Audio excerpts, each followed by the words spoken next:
The Caribbean conquest of 2041. Now, European aid from Spain, Portugal, France, Belgium, Germany,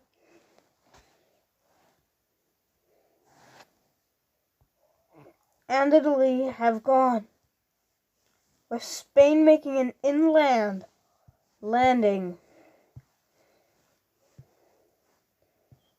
So did the Portuguese, who land next to the Spanish.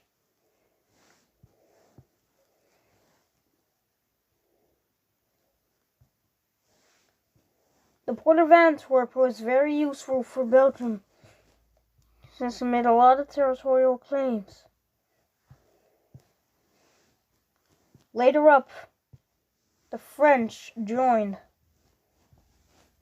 making landings in Brazil.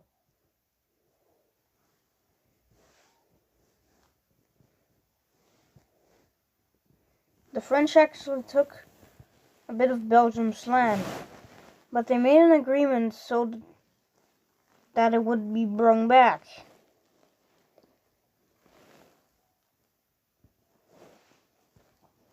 The Germans made it a bit decisive which turn they would take. Surprisingly, Norwegians also came.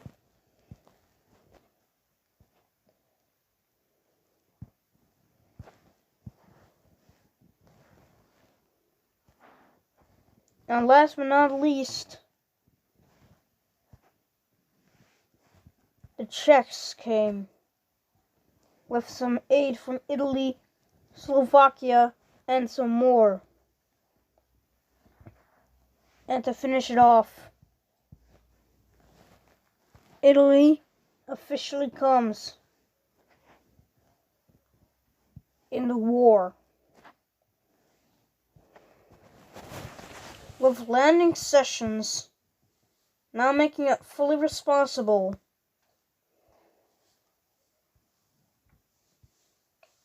with the Italians landing in Candido Mendes, the Spanish in São Luís, the Portuguese in Paranaíba,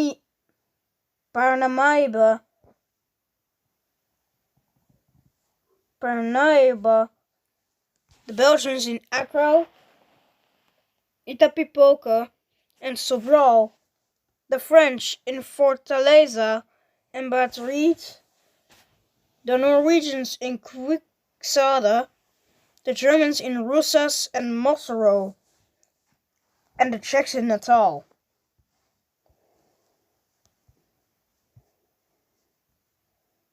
The conquest made it best so they could help Brazil.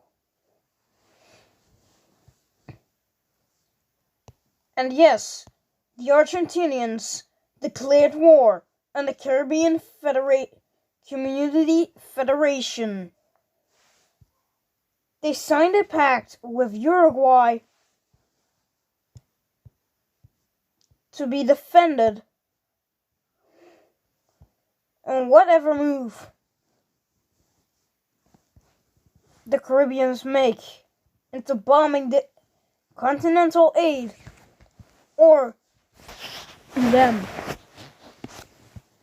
Provinces of Melo, Tacuarembó, and Salto, Rivera, and more were conquered, but that was for an agreement, and they were given permission to do it because they signed a pact.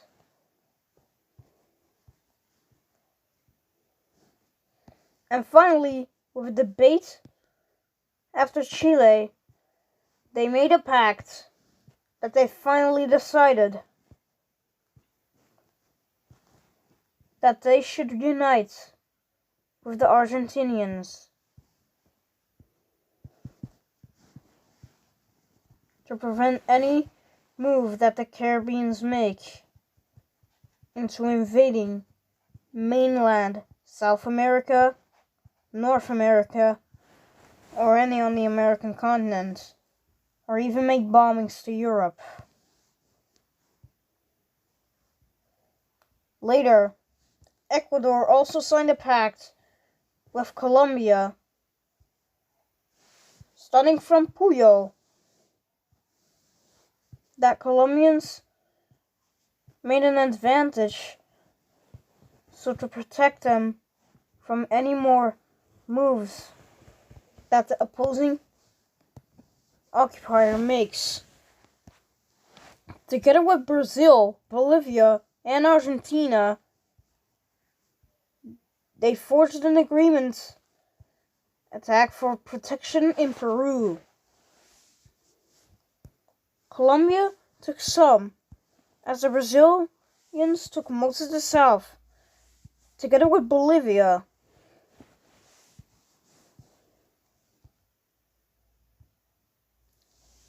And the Colombians took Lima under a special agreement. The Brazilians also made it in.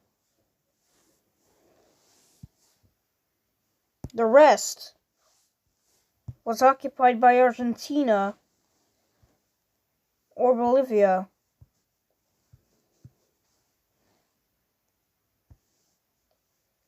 Later,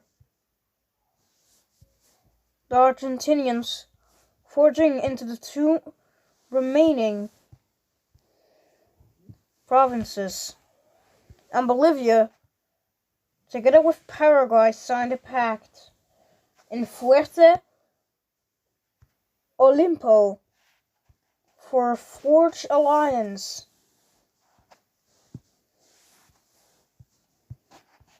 of Paraguay and Bolivia, which many countries now unify in the American continents.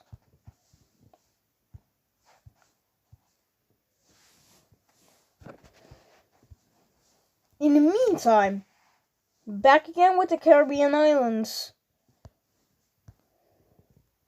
The Dutch were still happy about their claims, but they would fear that any attack from the Caribbean community would face them into war with them again.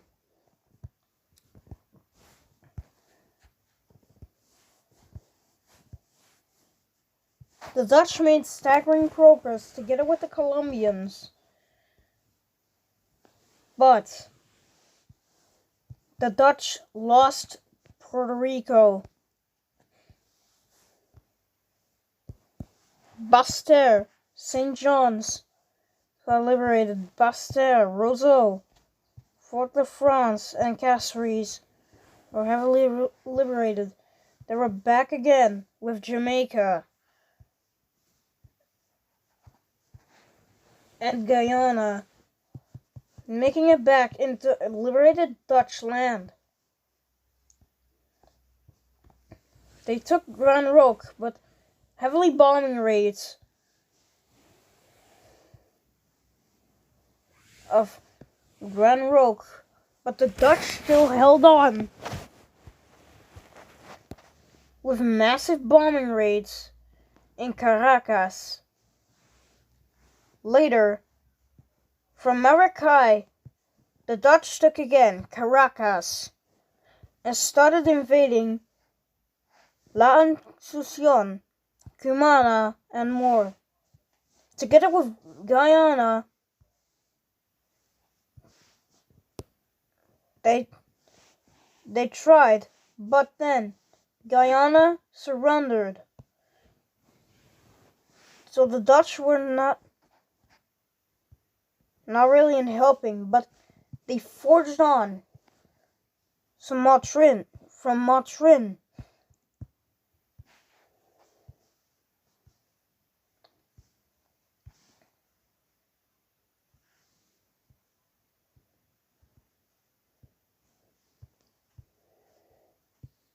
Later, they tried to take back their Puerto Rican liberated land, but from San Juan, it was worse. Together with the American forces, Cubans from Miami started to invade Pinar del Rio and the Cuban mainland. Bombing raids over Artemisa and Havana have taken force. Later, Argentinians force into Havana and take out the few.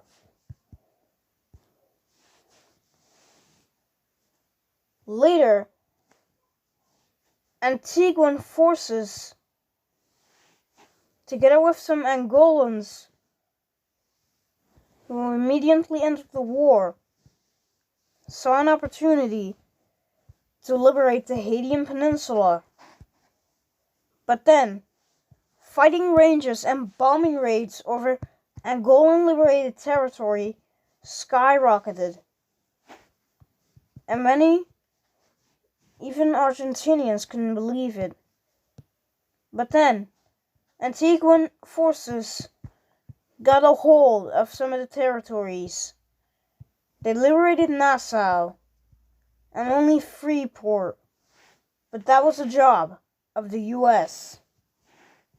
Forces of West Palm Beach came and liberated Freeport and made an agreement with Antigua and Barbuda that they should give Nassau, and that went in success.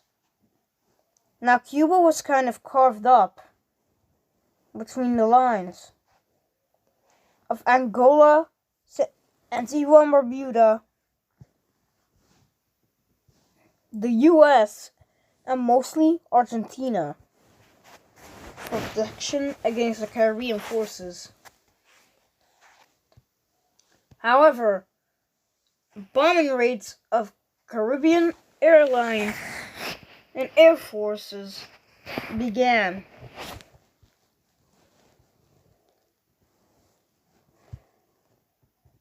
Until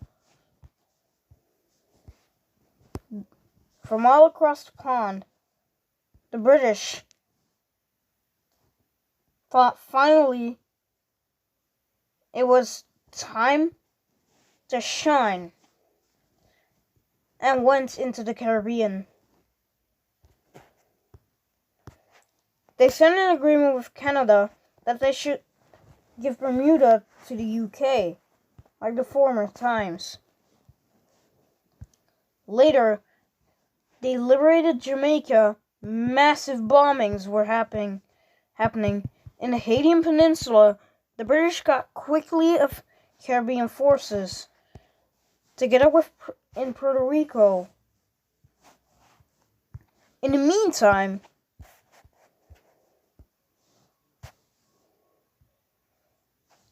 Irish forces were preparing to get ready for the Irish invasion of the Caribbean islands. Starting in Cork, massive bombing raids over Greenland still skyrocketed when Danish forces unleashed a massive offensive on the Air Force of the Caribbean, which made the Caribbeans surrender. Ireland finally made an agreement with Antigua and Barbuda and the UK, and the UK gifted them the Cayman Islands.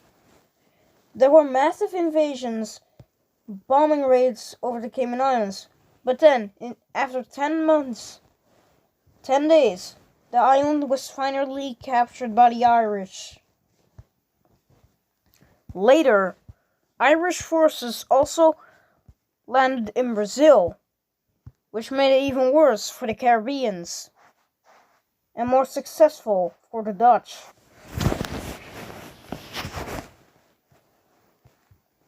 Later, the British finally decided to also get in Brazil.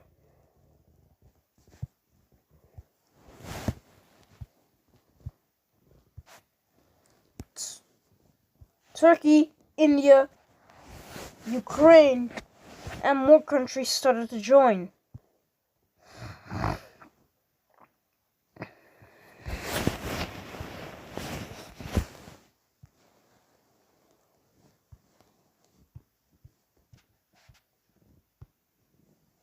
Later up,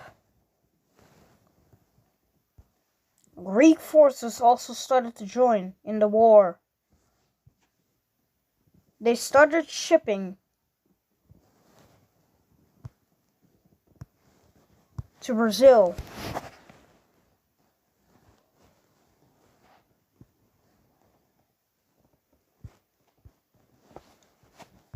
And in response, the Dutch made an agreement with the liberating countries that if any more countries are to come, that it will give some of the land to them.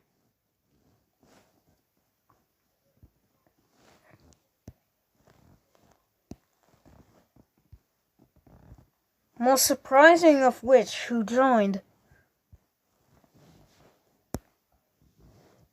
were Guamanian forces under US supports, which made Guam enter the war, together with India as well. Malaysia sent a small force, but the farthest of which were the Guamanians.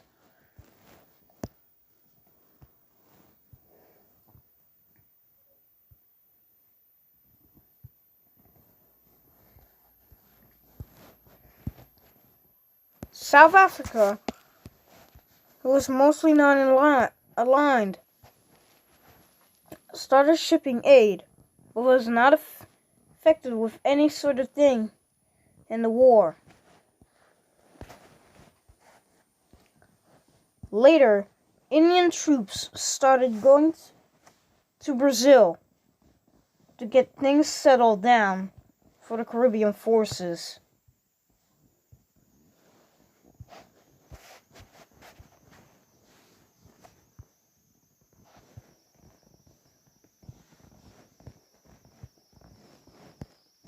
And surprisingly, so did Sierra Leone, despite having a weak army.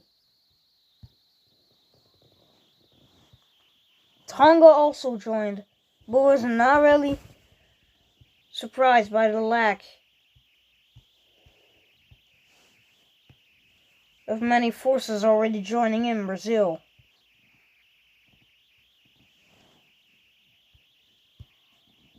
And they just let it be. What will happen? Will the offensive strike in Cuba? Who will know? Will the Caribbeans seek their revenge? Let's find out.